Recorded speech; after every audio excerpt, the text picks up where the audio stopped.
Om Asato Ma Sadgamaya Tamaso Ma Jyotirgamaya Mrityormamritam Gamaya Aviravir Magedi Rudrayate Dakshinam Mukham Te Namaha Pahinityam. Lead us from the unreal to the real.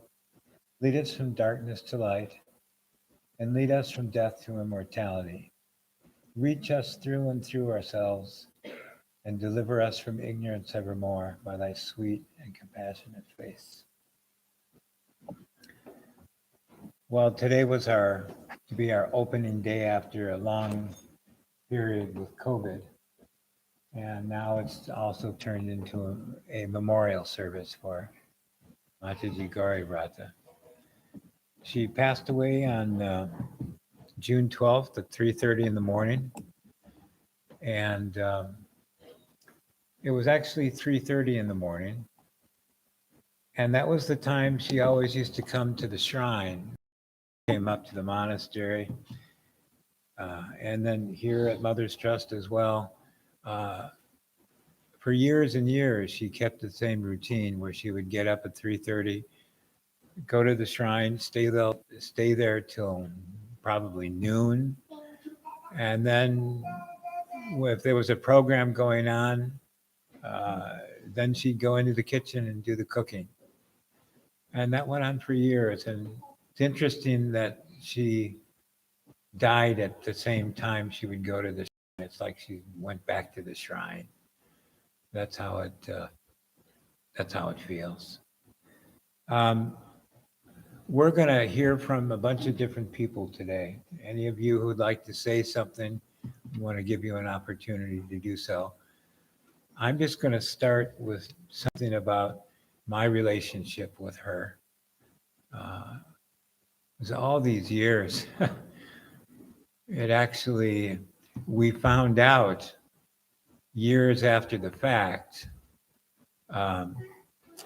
that we had probably seen one another at Lake Forest High School, where I went to school, in 1967 or 68 when Shana Na played a concert there.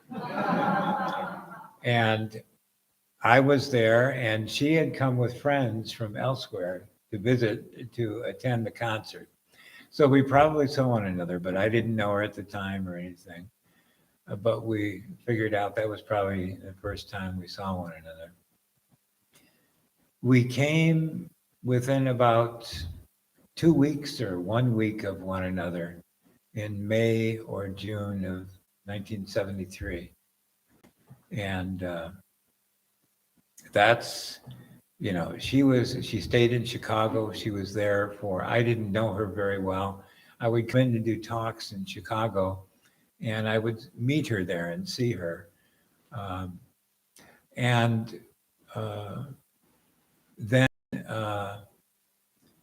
in 1983, she came up to the monastery to begin what Swami Vasananda had wanted to do. He wanted to do something. There was some work, some unfinished business perhaps in the past that Mataji Gauribrata, he felt, was a part of.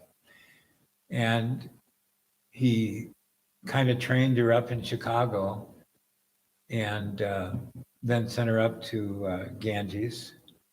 We had a lot of programs going on at that time. We had built the monastery. We started in 75, and that process went on for many years. When she came, we had programs, interfaith programs and things, guest speakers, retreats, and she would always be there. And I worked with her in the kitchen. She was in the kitchen, which was a private space, and she'd have people in there who would help her. And I would be out in a chair in the front, And whenever they needed vegetables or anything, we had to go down to our walk-in freezer and get them and bring them up. So that's how we started working together then. Uh, that was the beginning, and she meant the world to me. Um, I was just she was a fascinating, wonderful woman. Uh, so austere and dedicated, and so uh, she was never, in all the years that I knew her, she never was depressed. She didn't know how to go there. Um, one of our children, and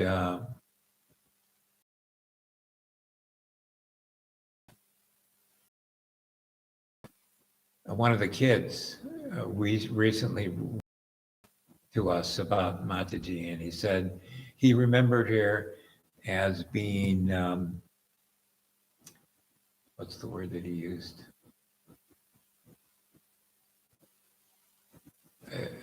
Uh, Fiercely joyful. That was, and she was like that. I mean, she knew what she wanted to do and where she was going. Uh, and she was always trying to get Mother's Trust to be representative of that kind of thing, too. Anyway, we spent all those years from uh, 1973 until just a couple of weeks ago.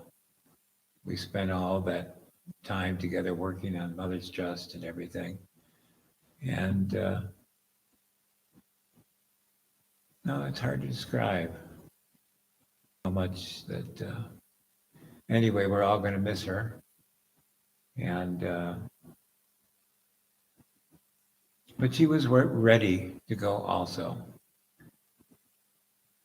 And I think Indra, where are you?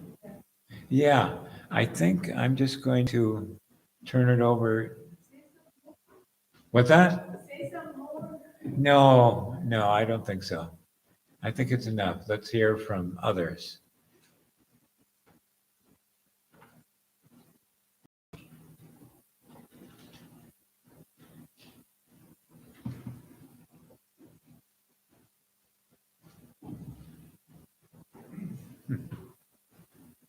I can stand up here, sit down if you want.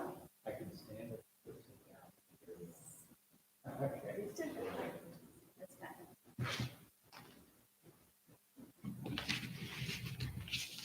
I also got to know her in 70.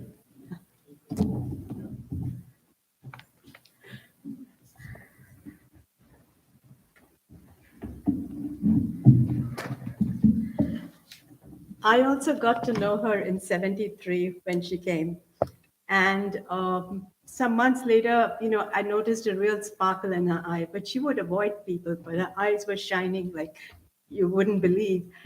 And so I would want to go and find out what's going on, what are you doing? And it turned out that she said, when Swami and she and others were driving to Ganges, she had had a spiritual experience in the van, and that uh, and Swami had told her to cover to do so. So I said, you can't, you better talk to me and tell me what's going on.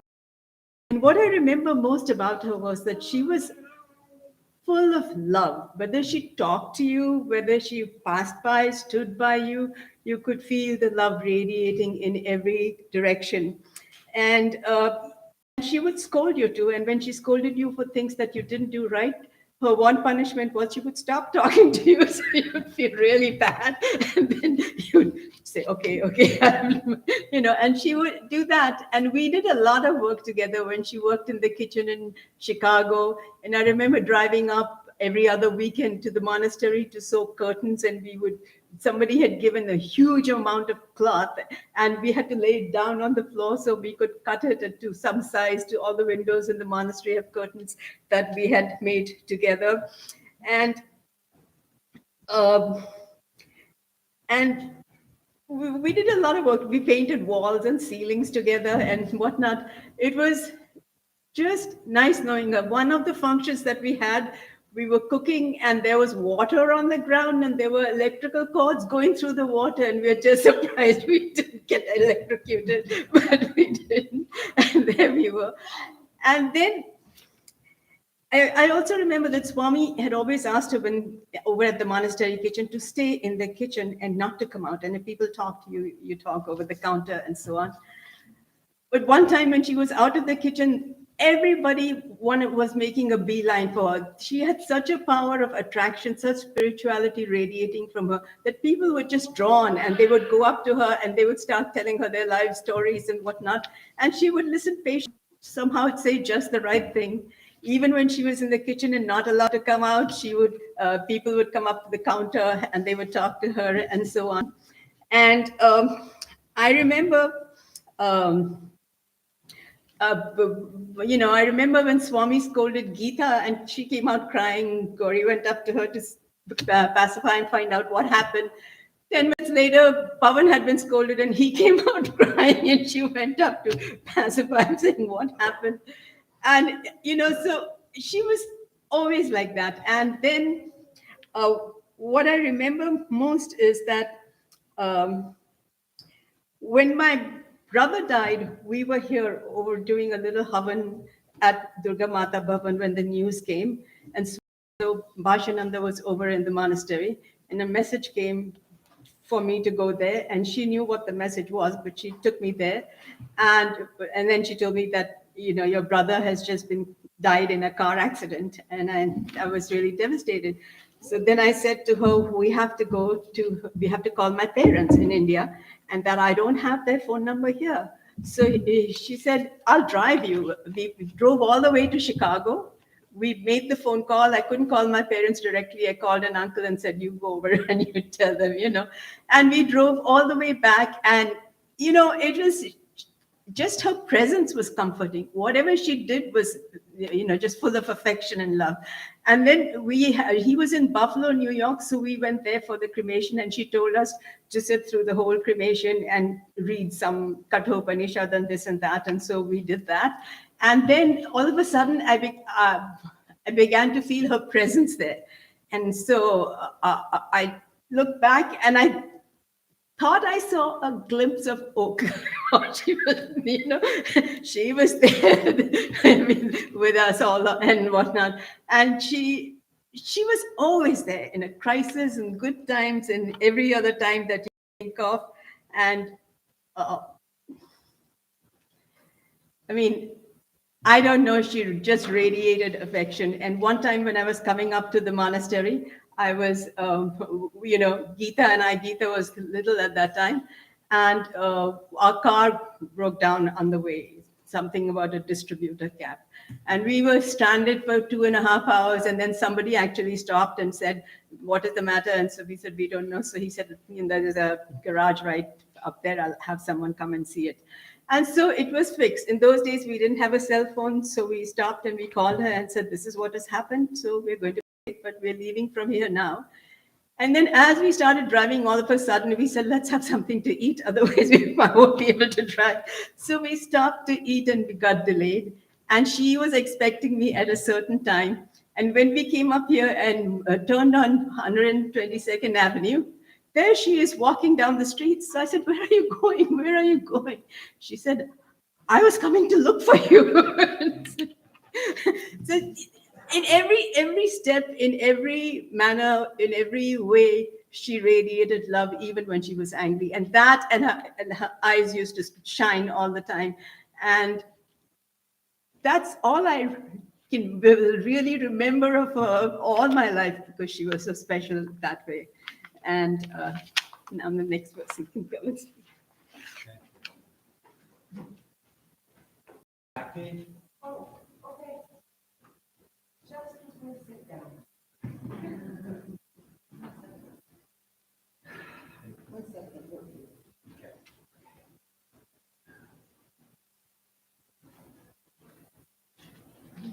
After I get my water.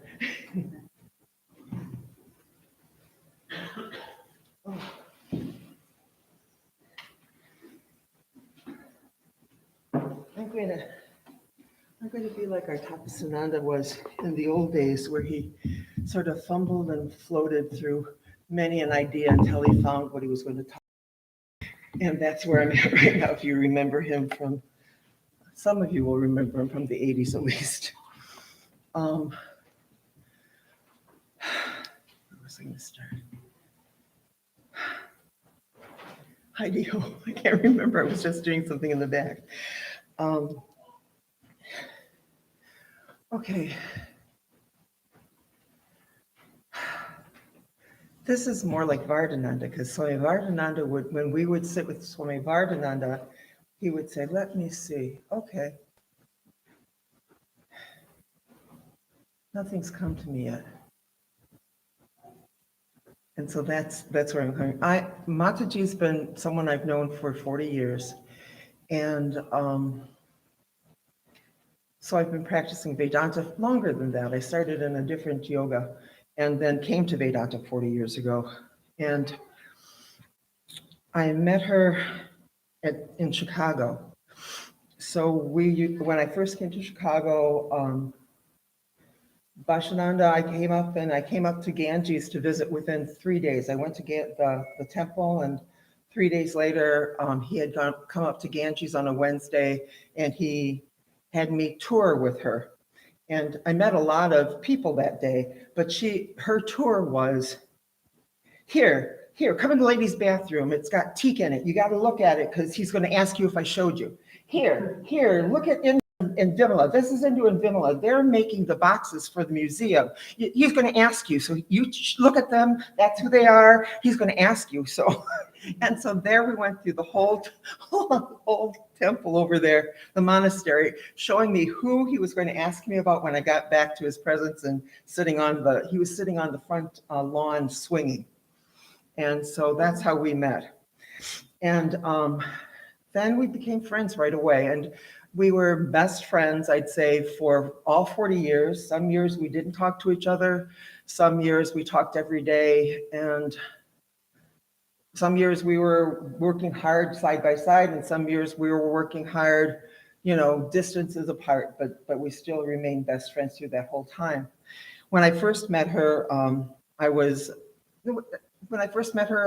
working in Hinsdale, but that job was ending, so I ended up getting an apartment half a block from the temple, and I was unemployed, so I would come to the temple on every day and work in the library.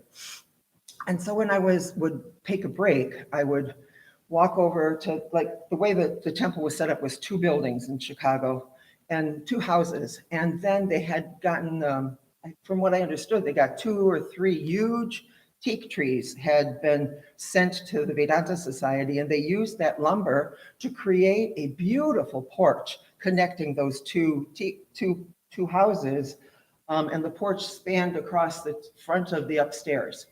And so on that porch was Swami's porch, we call it. He sat at one end. So I would walk down the porch and sit and watch Swami dictate to Mataji, then Eva Schroeder, and she would take dictation on talks that he made.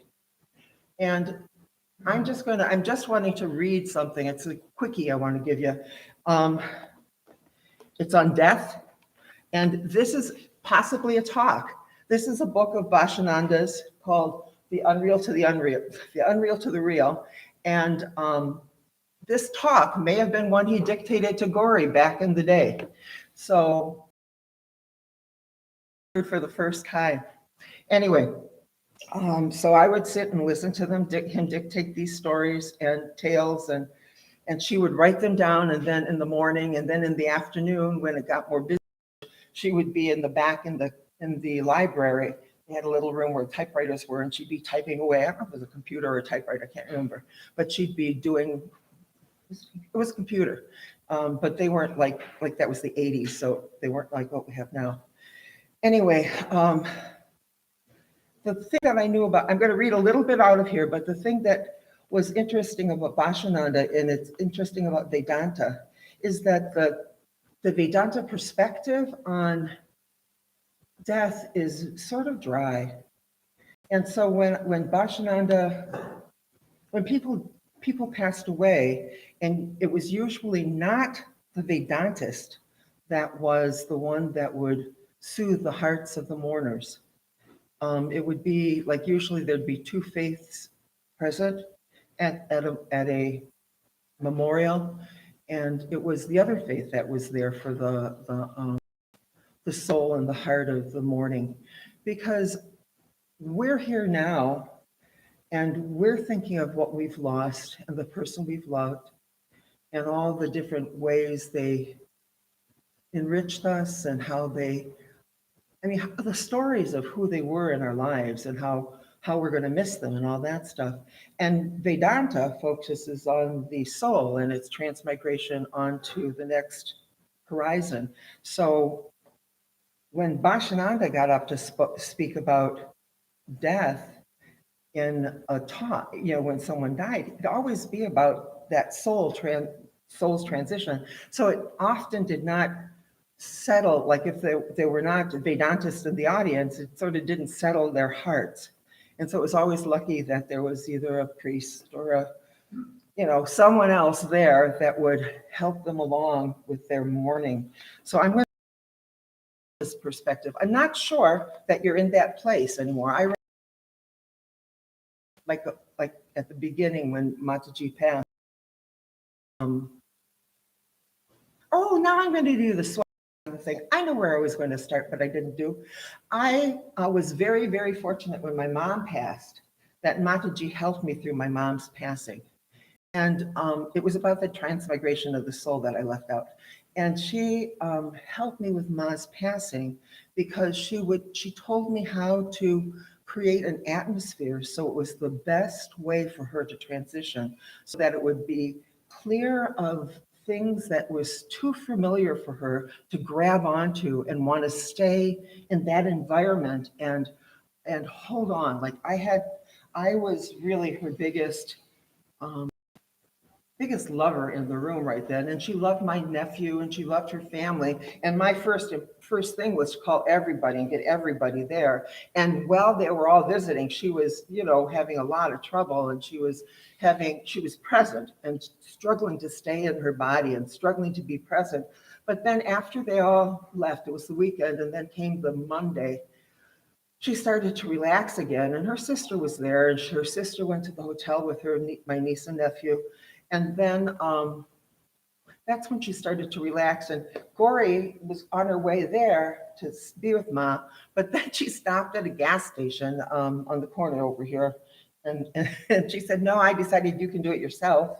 And she talked on the telephone and told me how to clear the room so that my mom could have the cleanest, clearest space to leave that form, to let go of my Stephen, her nephew, and Jacqueline and her sister and all that she loved, and leave that space clear so that she could begin to make that transition. And it was that night that she passed.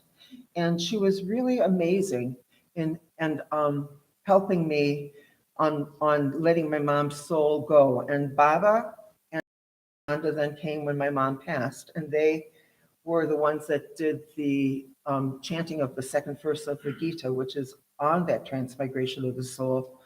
And they did that for three hours. They chanted the whole thing.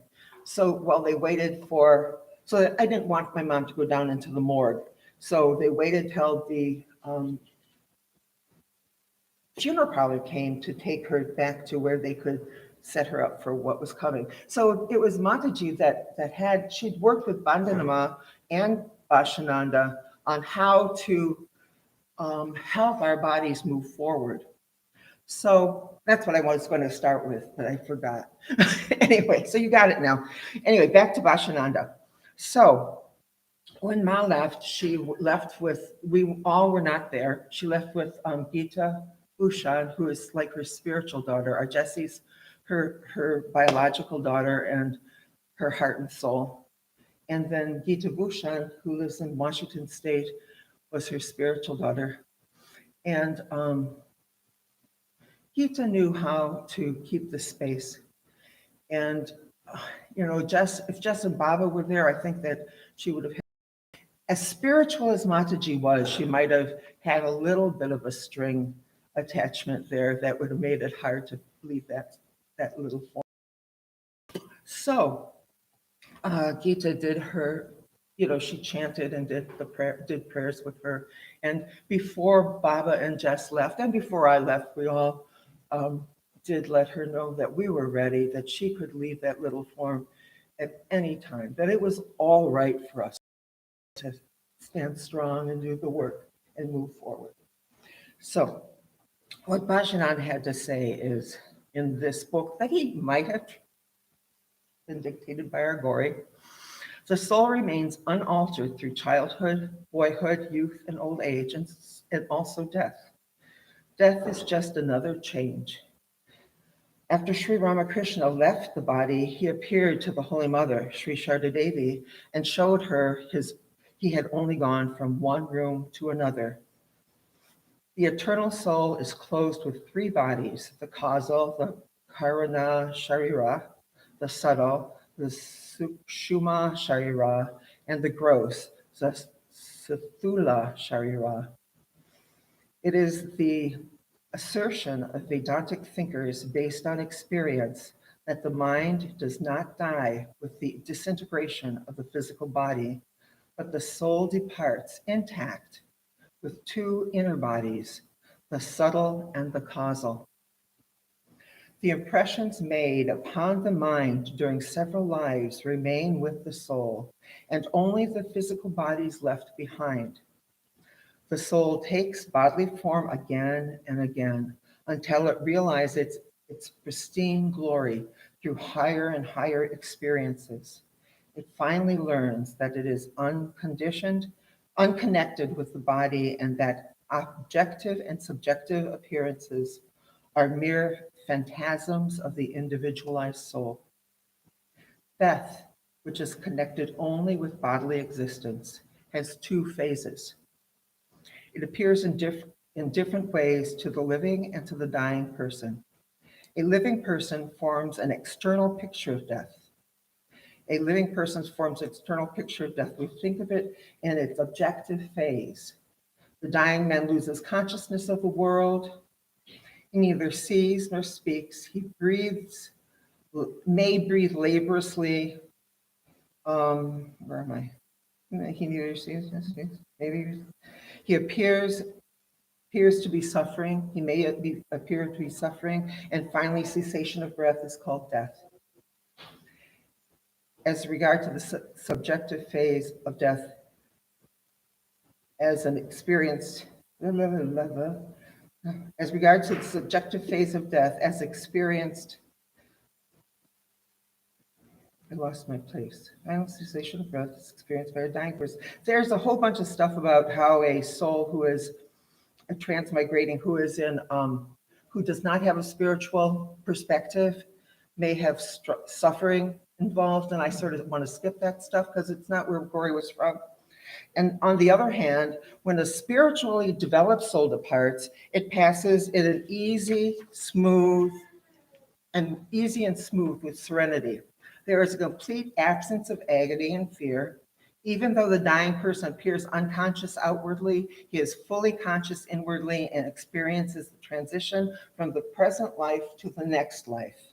And I have to say, when we were with her, she was relaxing. Baba, you didn't see her struggle and feel horrible. She was relaxing.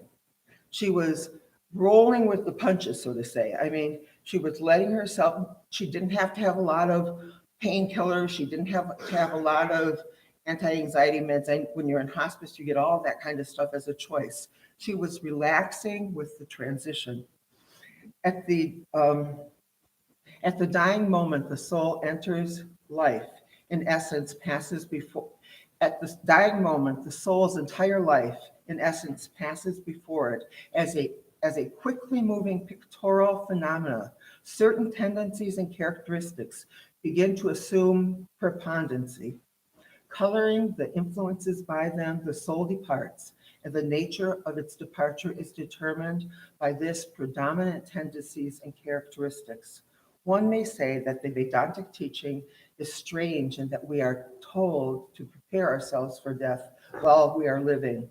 Vedanta insists on our preparing ourselves for the experience of death.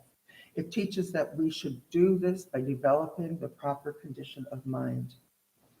Anyway, so that's what I wanted to talk about. And Gauri was a champion of preparing herself properly. And you could see it in the way that she moved out of her body, the way that I mean, I think that most of us that have been here on the property have had the opportunity to do our meditations and have a moment when we could know that she was okay. We could have a feeling of her near us, with us in the space, and have her consciousness sort of breeze by and know that she's doing her work again. When she was going, Bandhanama and Vashananda in the past have taught, sort of communicated with her in her meditations that there's plenty of work over there to do, so don't worry, honey, and that, and even in one long time ago, she said that Vashananda had even shown her the way to leave, that in a meditation where we were meditating in the shrine, and she said that he showed her the way through the yantra. So I don't think she had any struggles leaving, although she wasn't wanting to go. It was time, and so we lost our Ma. And we are left here to do the work, but she must have thought we could. So everybody in this room, you're here now, and there's a job to do. So she is counting on you. So be ready and willing, and stop not till the goal is reached. That's what Vivekananda said, and that's what she'd be telling you right now. So who's next, Babaji? Yes. Mike?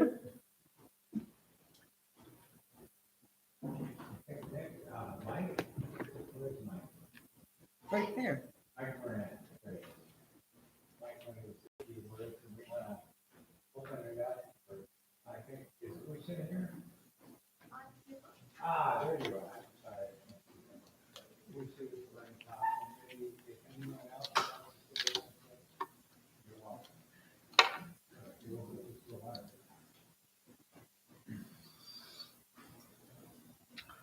Yeah, I'm grateful to be here today for such a wonderful person. Grateful that you people came into my life. And it started 8 years ago, and I had come up here for a retreat with my organization from Chicago. And we had a long struggle in 2014 about our place to find for a retreat. And we had to leave the place that we were in because it wasn't working in the town that we were in. So we had our retreat up here in 2014. I never knew anybody up here, and we pulled into the retreat house, and I didn't even get my door open all the way, and Baba had his golf cart right on me and jumped out. I'm Baba, and it was an amazing greeting. And more than that, it was him I thought we were just going to a retreat house. I had no idea about what the monastery was going to be like or anything. And so Baba took me out on his golf cart all over the place and said, "This land is for sale." And, we drove everywhere in the car, and I was just totally amazed. I hadn't even been in the temple yet. And there was a feeling of a real, like I had gotten somewhere, that I got somewhere that I had been looking for. And in my personal life, I just lost my brother a month before, and we had a tragedy. My nephew died 6 weeks after that. We were a mess when we came up here. I was a mess. But Mataji came in here when I was in here and came right up to me and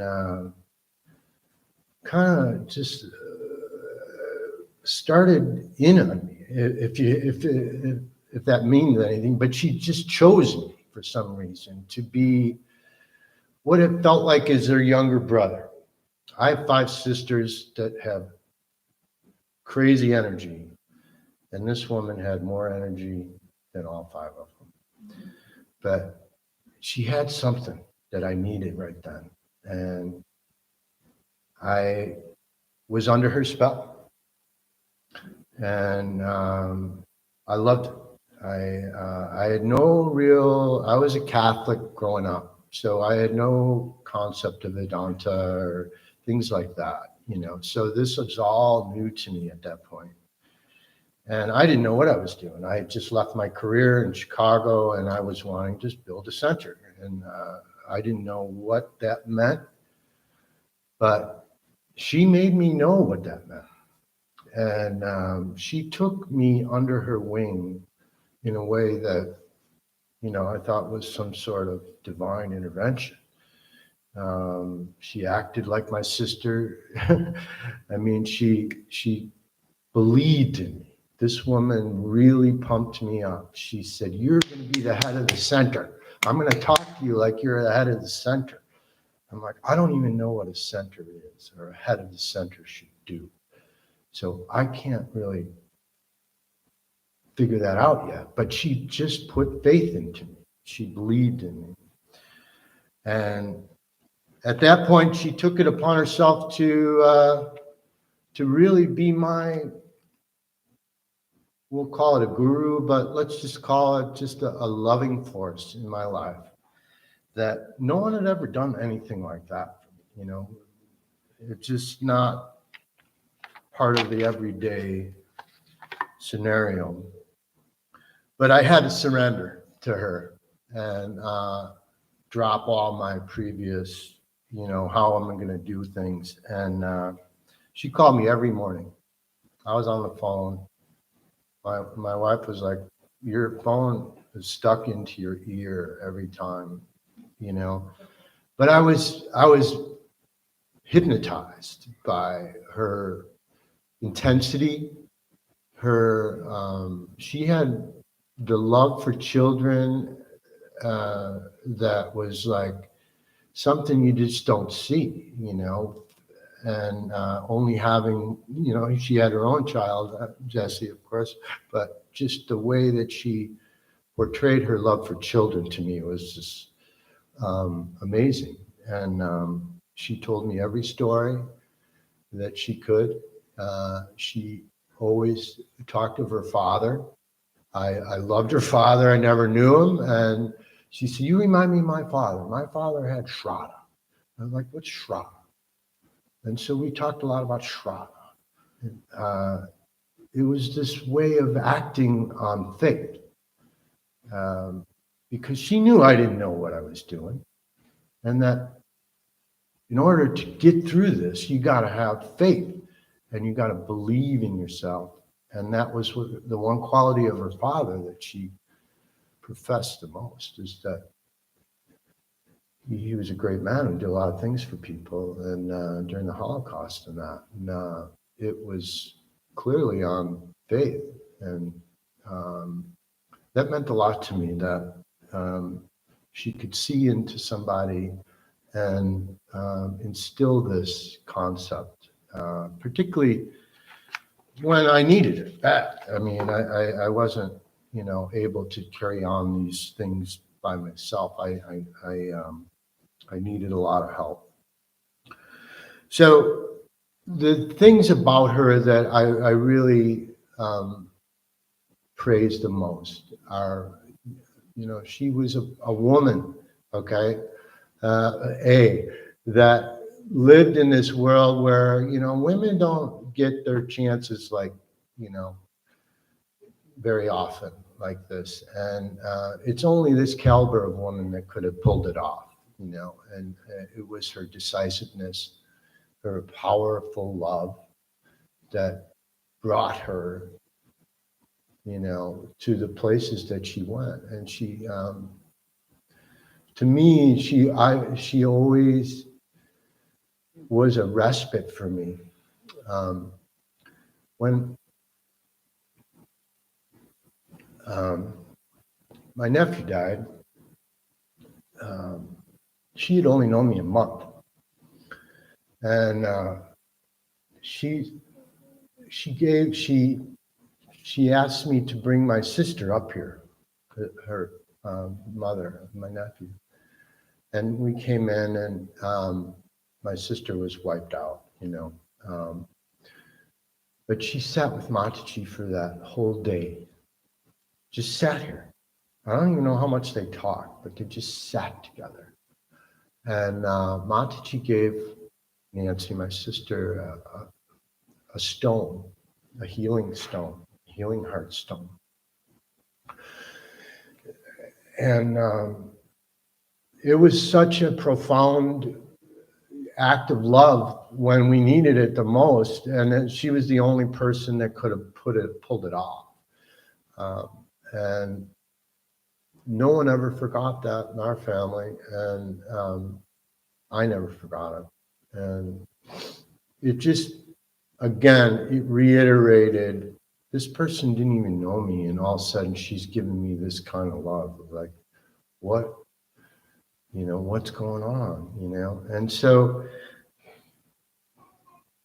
through the 4-5 years later, we started doing programs together and things. And, it was an amazing growth for me and for all of us. New relations came in, a lot of people from that time having kirtan and all that. And, it was just a resurgence of the same thing that you guys had done in 1975, in my mind. It's like we wanted to create Varanasi of the West, right here. And I never forgot that. I never dropped that notion either. And to this day, my farm stands there as a place for Varanasi, for an element of Varanasi. And so, I'm glad you read about the death in the Vedanta perspective, because I stand out at my pond every morning and I look over this temple, and I know that this place is sacred. This area is sacred, and I came up here and I felt it right away. And the sacredity is in the Bhashananda and in the Mataji and in the Baba and in the people that came in here and did the work and want to do the work. And that's the inspiration that she's given me. I'm standing here because she was part of my life. I would have turned away 4 years ago, probably, on a number of occasions, and said enough. But she was the inspiration to me to be here today. So I can't thank her enough. But what I really feel is the most important is that she just pushed so much love out that the one thing that when I saw her in November, I came by and she couldn't move.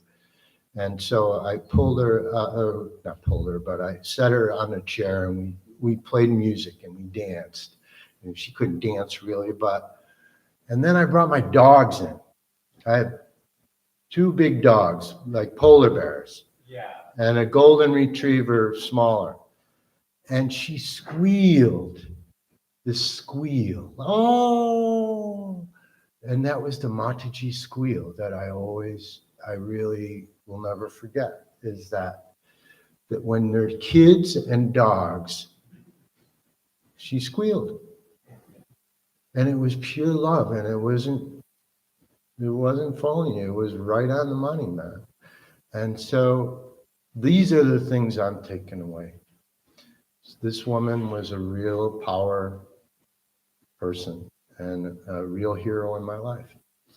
And if I remember any song, it's Heroes. And if I remember any sound, it's that squeal of that love.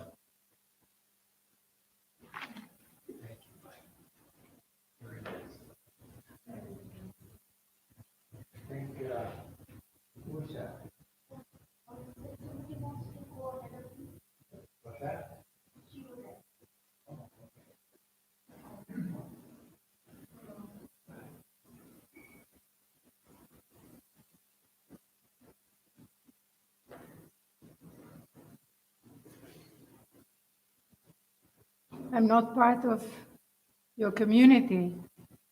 I know Baba and I knew Gauri from the summer of 1991.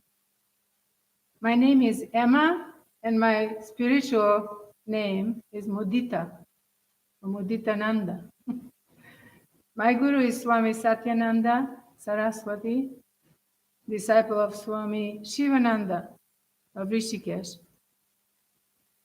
And I teach retreats next door at the monastery. I have the privilege to do so. You know it. I met Gauri through the kitchen window, like Shakti said, first time, yes? And you were out, the two of you, it was a very jumpy place. They would be mowing the whole property and doing 100 more things in the same day. So since then, I've taught retreats at the monastery on somewhat regular basis. And then I would come by, it was brief encounters, but it wasn't just then and then today. I heard about her passing on, I think, Friday night. I don't know if Lucia is here. She told me. I was down at the lake. I'm a water animal, so I come here for spiritual reasons, very beautiful, everything, but I'm in Lake Michigan unless it's frozen.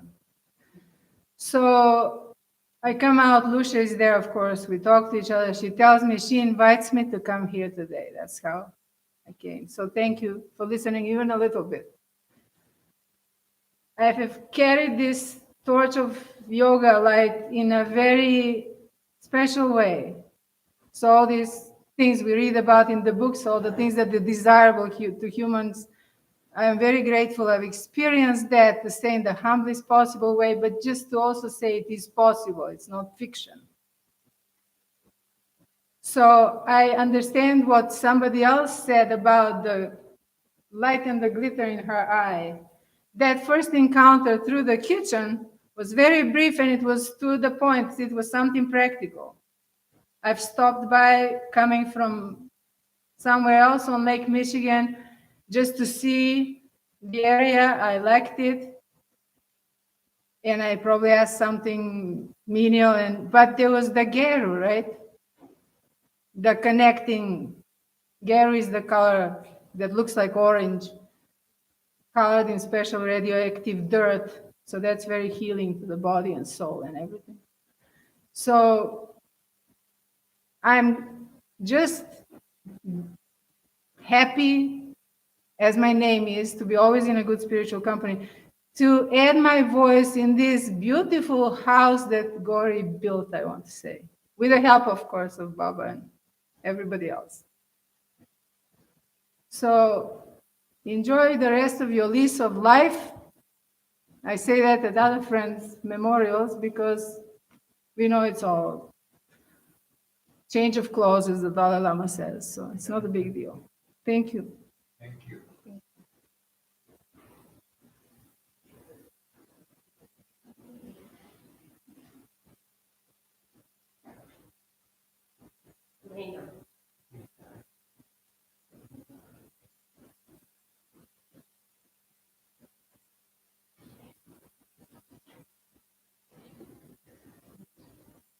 I just have few sentences. Like when we first moved to Grand Rapids, that was 32 years ago, and we had twins who were devastated having to leave Colorado, home in Colorado. We were part of big community and family like it.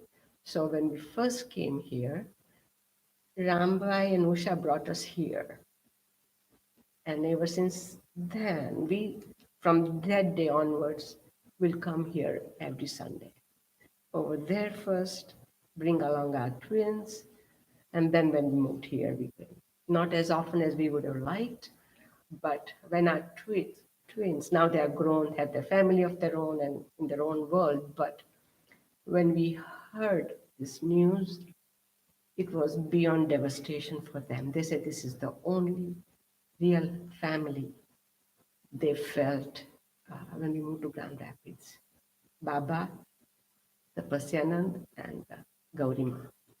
So I'm sending their love and prayers on their behalf and us. We are very grateful. for you guys to have in your life.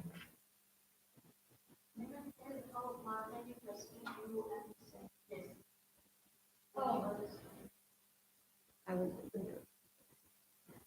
when you can say that when Jessie was going to, I don't know what she was doing in Grand Rapids, but we were privileged enough to have Jessie in our house because Mataji trusted our home for her stay. Felt special. So, thank you.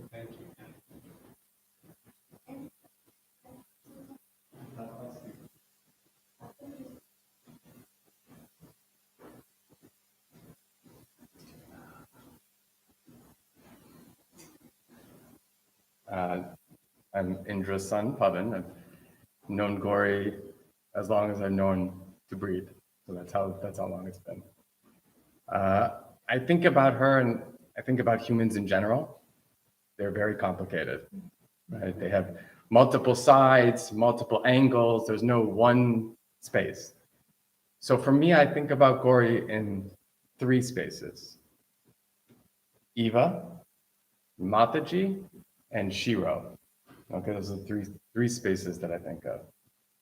And when I think of Eva, I think of family.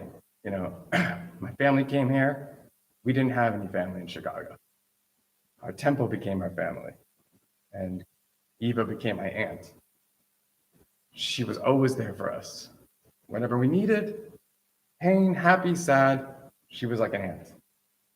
She was compassionate, caring. She was a great mother.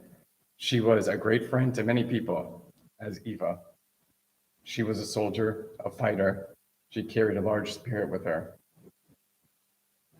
And at some point, she was no longer Eva.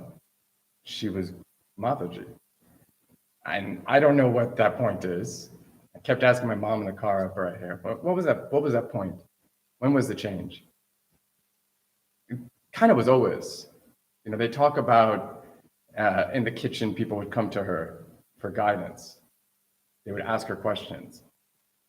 That was her embodiment of Mataji was not what we think of, I know, some guru who walks down in front of everything and everyone sits and stands in line to worship this guru and everything's silent around. Oh, that's not the type of Mataji she was. It was this connection. She'd grab your hand, pull you somewhere, sit you down, look you in your eye, and go right into your soul, like straight in there. Sometimes she would start answering questions I haven't even asked yet, things I've been thinking, right into your soul. And she'd do that with so many people. She's human and complicated. It wasn't always perfect. It wasn't always what you wanted. You know, we would come in through those doors and we'd say, can't wait for Gauri to help solve this problem today. And that's the day she never showed up. That's the day you were sitting there waiting in the shrine, 3 hours. I just need advice. She would not show her face. She would, as a Mataji, she built this place, this energy. She made it independent of the center across the way. She wanted something that could not be co-opted or taken, that could serve women and children across faiths, across places. She wanted something that kept the spirit of Ramakrishna, but not the bureaucracy of all the orders.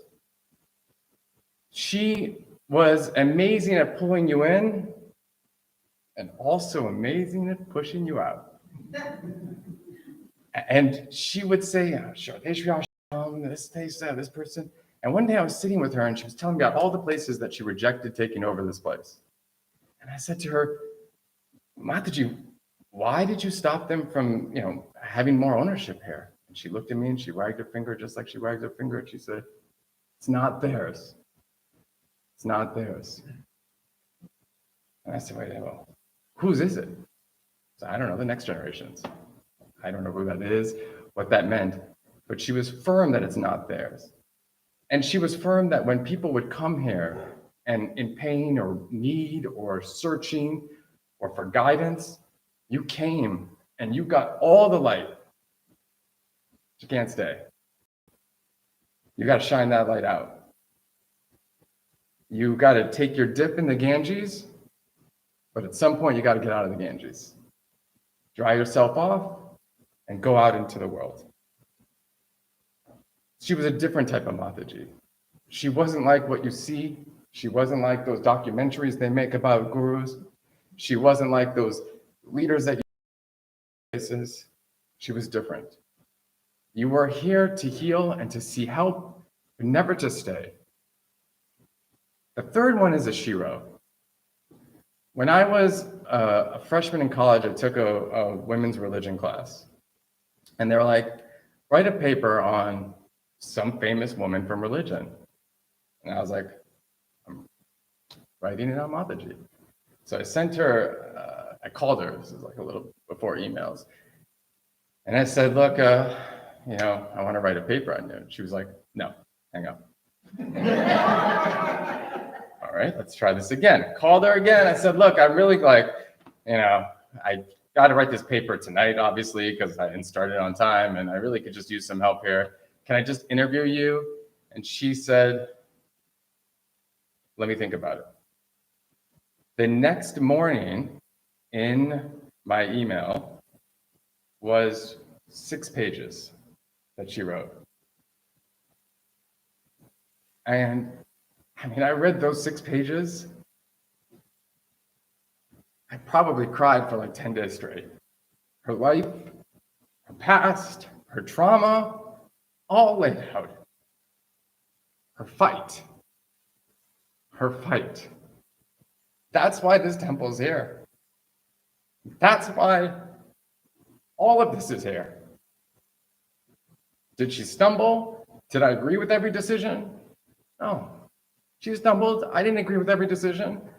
I didn't agree with every choice. But I do know that regardless of that, this place is here because of her, that energy. And every day I walked in here, or every time I walked in here, I would hope, oh, I'd get a hug. I'd hear that cackle, that laugh. It would come through. Some days it didn't. Some days it didn't. Or some days it didn't. Some days it did in the physical. But now you will get it every time. And that's what this space is. As she pivoted and she stood up as a Westerner in an Eastern religion, as a woman in a male-dominated religion, and she said, I'm carving out space here for women and children. As she felt the pain and she sacrificed and volunteered for women and children across this area, regardless of race, religion, or creed, she said, I'm going to do that. So to me, she was a Shiro. And like, you know, Marvel or any of those comics tell me anything, Shiros and heroes are multiple and complicated people. But you cannot take that away from me. She was my Shiro. So that's all. That's all I want to share. Thank you.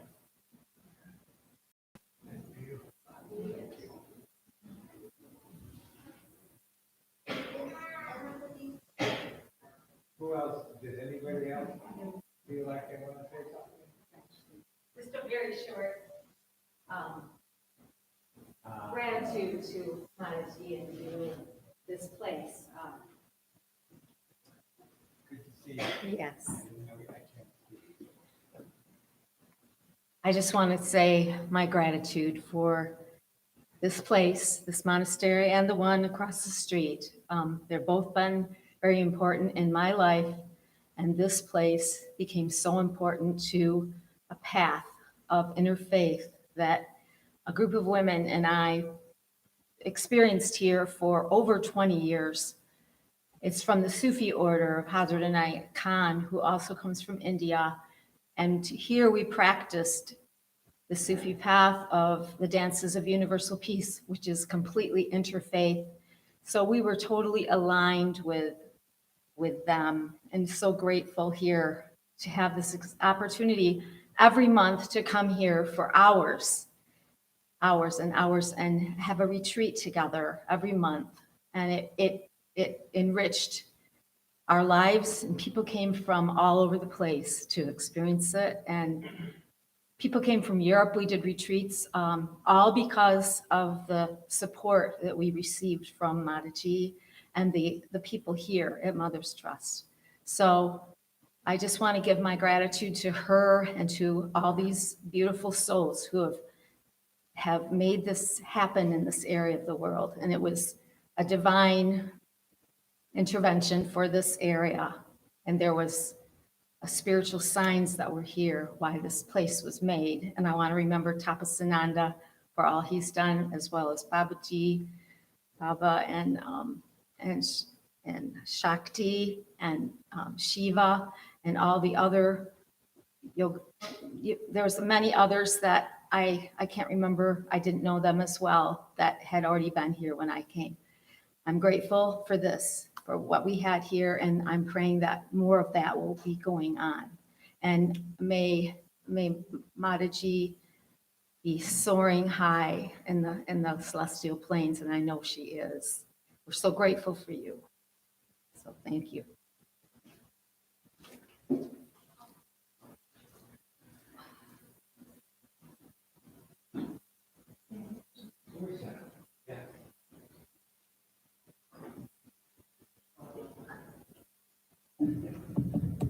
That's how we have become.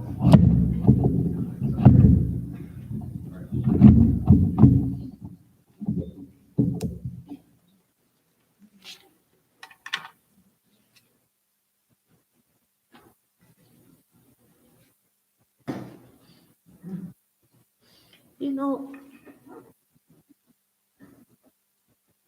first of all, I would like to thank God Almighty for bringing Gauri Mother in our lives, like my family's life and all of us who are gathered here. She was very special person. And now I forget, Stevenson is his first name, and Louis is Stevenson. Home is the sailor home from sea, the hunter returns home from the hill. That is, we come to this world, have a purpose for our being here, and then we leave. That is the way of life. For Mataji, it was to bring about this very and leave it in the capable hands of Baba, Swami, Shakti, and all of you who are sitting here. Now it's our responsibility to carry on her work. Thank you, God, for bringing her in our lives. Just as Indira was telling us that her passing was very serene, peaceful, graceful, and she helped that very that very she brought that very moment when my husband was passing. She was there in hospital almost every day. Baba and Tapsanand slept in the activity room on the floor. And when it was very clear that it was just few hours left for my husband to be in this world, Mataji wasn't there. She had come back. She was here, and my husband somehow started telling, "Please call Gauri. Please call Gauri. Please call." And I forgot, 60 miles away. But then he became very restless. He again and again said, "Call her, call her." And so we called, and she was there within an hour. And she came. She kept her hand on the chest of my husband, and very peacefully he left this world. And Mataji told us later that when she came, she put her hand on my husband's heart, and it beat one more time, and the heart stopped. So he was just waiting for her to leave us under her guidance, under her patronage, and that's what we have felt. And after all that, she hugged my little daughter, who was 12 and a half at the time, and walked away from that room. And I was so grateful. I was wondering what to say, what not to say, how to comfort my daughter. But it was as if Gauri mother has taken her under her wings. My daughter was comforted and left the room. When the heart is full, words are few. And as we know, Baba, Swami Tapsanand, and Baba now forever it looks like were together, Baba and Gauri Mother. And that's why, even though we wanted to hear more and more, but it was very difficult for Baba to speak because his heart is so full. He can't speak. So I would like to say, Mataji was an, for Baba, on behalf of Baba, I'm saying that the relationship between them was like the anchor of my purest thoughts, the nurse, the guard, and the guardian of my heart and soul. That's how close they were. Sometimes they were like mother and son. Sometimes they were like brother, sister arguing.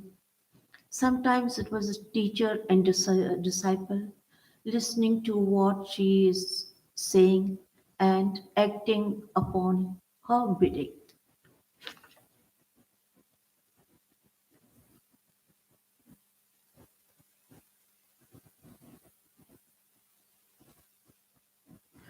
Mataji, just as the previous speaker said, two things made Mataji very happy, and they being kids and dogs. So I'll end the story with the doggy story because, yeah, let me tell one story before the last story.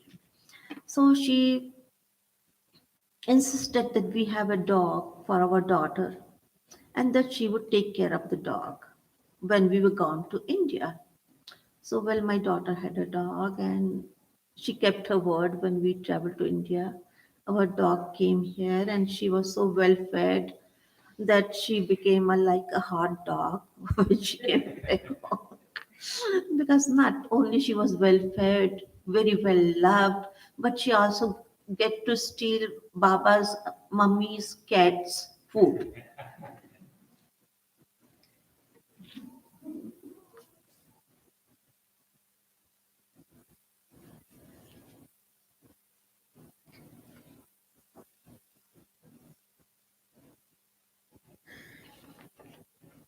Pawan was talking about dimensions and people who are a little bit interested in science, they know that now people are talking about not only three dimensions, but many more dimensions existing beyond these three, four, five, six.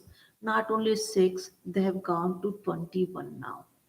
And the 21 dimension being that suppose a person who has attained the 21 dimension, and if he's passing outside the monastery, he does not have to look even this side. He will know who is sitting there, what is being done.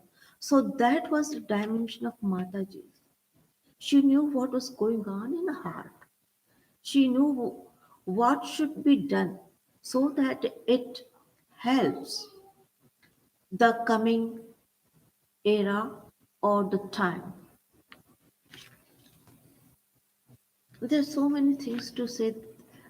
Mm, when my daughter was going to be born, just 2 3 weeks before her arrival, I suffered from Bell's palsy, which is still visible on my face. My right side is paralyzed. It didn't get well, So I had to go for a very major surgery to Detroit.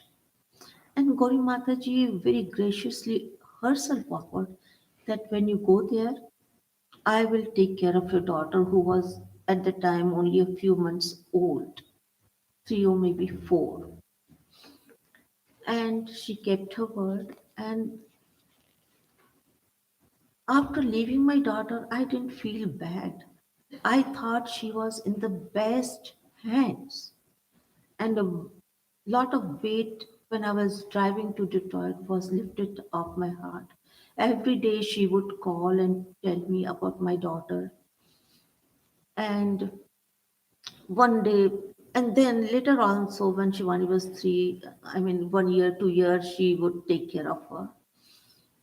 So one day she narrated me, you know what, I gave a bottle to your daughter and I left the room for some time. And when I came, your daughter gave the bottle to my dog Betsy, and it was not Shivani who was nursing from the bottle, but my Betsy.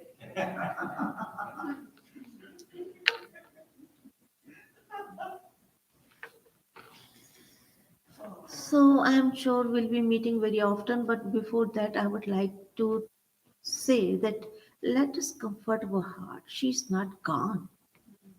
Hmm?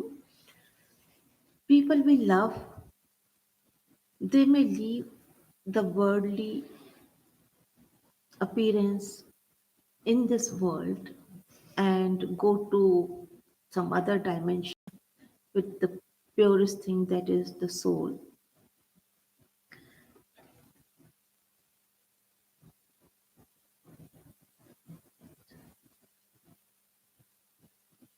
So here I'm last. I'll be 75 next. Oh, this week. So forgive my wandering of my mind. Okay, so but I want to tell you, I would like to leave the note on a very positive evidence that she's not gone, that she is there when you think about her. So let me tell this story. If I remember something, I'll tell. Okay. So one day, a lady was going for her work and she saw her neighbor's dog standing in his driveway. She knew that her neighbor friend and the dog they would go out walk together. And now seeing the dog all alone worried her. What happened? How is he left out? So she went and knocked at the door. Nobody opened. She wanted to tell your dog is left out. She And then she saw something very spacious, something strange in the behavior of the dog. That he was look at this neighbor, look that way, look this way. She started following the dog. After the road, there was a little pond, and the pond was frozen. But the dog kept walking towards the pond, and there he stood. And then this lady saw that the dog's mom was stuck in the ice and was trying to come out but wasn't able to come out. So she called 911, and then this lady out of gratitude said, so many cars passed by, but nobody was able to see me here. How did you happen to see me? How did you know that I was here? So she said, you know what? I saw your dog is standing in your driveway all alone, and I know both of you go together for a walk. She said, what? My dog passed away yesterday. So if the dog can come to help his mama, do you think Gauri mother, who was so much ahead of us in dimension 21 or 23 or whatnot, she will be there to help us guide, hold our hands, and take us on our onward journey. So let's not think that she's gone. She is very much here. And let's challenge this worldly ways of taking life, birth, living for some time and living near and dear in tears. Let us just join Kabir, who was a poet in India, and he was very much devoted to Lord Krishna, but he was blind. One day he wanted to cross the road, so he felt a little boy came and held his hand and made him cross the road. And he felt very much peace and bliss in his heart. And he wanted to hold on to the hands of that little boy, but the boy somehow was able to let go of the grip of this poet and went away.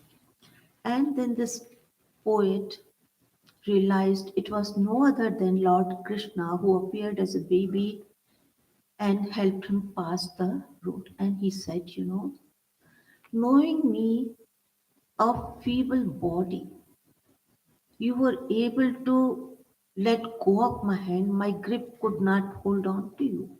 You were stronger.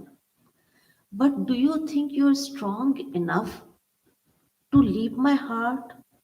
There you are, enshrined forever and forever. So that's our challenge to this changing of form and transition to heaven. She is there in our heart. Nobody can take her from there. So thank you very much for giving me this opportunity to share my thoughts with you all. We are all sailing in the same boat.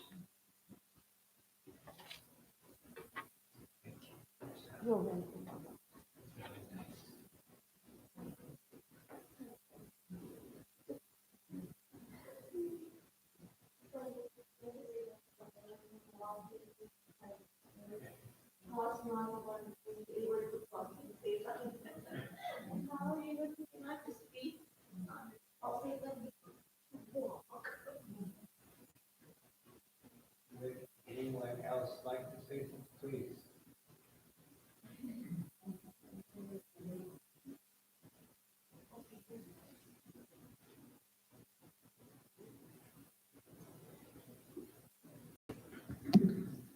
Jai Ma. It's been very impactful for me, Mataji's passing. And a few days after she left body, we had a kirtan. And Mataji encouraged us a lot with our kirtan work, more than we could ever wildly imagine, but also with some heavy discipline here and there. But it was a tricky thing because I wanted to honor her with a mantra. And it was like, what mantra can you chant for Mataji? And, often people chant Triambakam, which is talking about liberation. And then I heard the voice of Mataji saying, I won't try to imitate her, but who wants liberation anyways? She wants to come back 1,000 times to help women and children forever, for eternity, always, always come back to serve and to be there for people more and more. And she really pushed, I don't want to say pushed, but that energy from her was transmitted so strongly to us. And she encouraged many of us so much to really live that spirit of service and giving. And she would often say to us, if she finds out that we're hiding in our caves meditating, she would come and she would find us and drag us out and make sure that we got back to doing some sort of service. So I was thinking here, I just wanted to, for my own process, share with the community. But the one thing that was really coming to me that I really wanted to say is modern mystics with mission hearts. So some of you, for many of us, that means something. And Mataji would always, modern mystics with mission hearts to love and serve. And I think the second part would kind of take different sentence variations from time to time.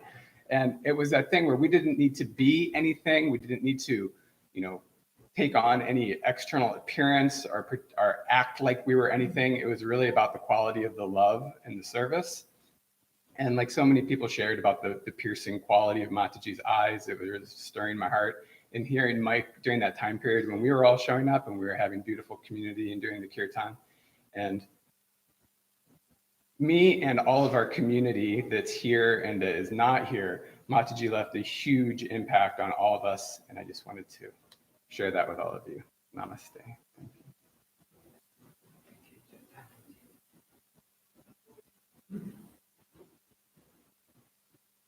Anyone else like to speak?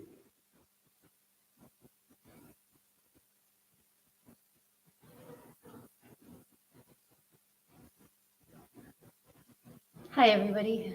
So I'm Alicia. I've been coming here for a while, kind of in tandem with Chaitanya. And just one small thing of Mataji is she taught me to always be generous with blessings. It seemed like everywhere I was turning, she was blessing. And the modern mystics with mission heart thing was around me. But what she always encouraged me to do was express. Dance everywhere, make sure that I got my energy all over the retreat house and all these things. And it was kind of hard to honor that and always be in the space of expression and sharing and joy, to live in that childlike manner. And yeah, the biggest lesson that I got from her was to just bless everything. There can never be too many blessings. So.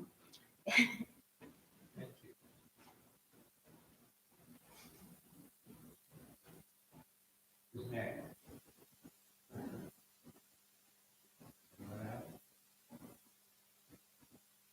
Well, I think we're going to do. Karen? I'll just help you close out if you need any housekeeping things. Yep. Yeah, no,